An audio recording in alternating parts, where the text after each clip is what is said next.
अल्हम्दुलिल्लाहि वहदा वस्सलातु वस्सलाम अला मन ला नबिय्य बअदा अम्मा बाद।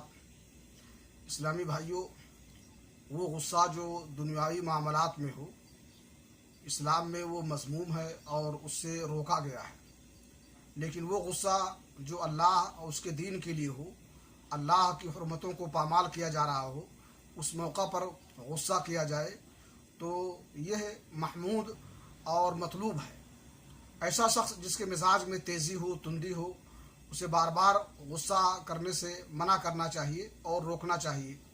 एक शख्स अल्लाह के नबी जनाब मोहम्मद रसूलुल्लाह सल्लल्लाहु अलैहि वसल्लम की खिदमत में आया, सही बुखारी शरीफ की रिवायत है, और उसने कहा कि अल्लाह के रसूल, मुझे वसीयत फरमाइए।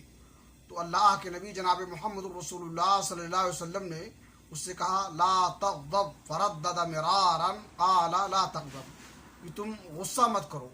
उसने यही बात बार बार दोहराई और कहा, मुझे वसीयत फरमाइए। तो अल्लाह के रसूल सल्लल्लाहु अलैहि वसल्लम ने फरमाया कि तुम गुस्सा मत करो। बार बार उससे गुस्सा करने से मना किया। और गुस्सा चूँकि शैतानी मकासद के तकमील के लिए होती है, इसलिए इस मौके पर शैतान से पनाह मांगने का भी हुक्म है।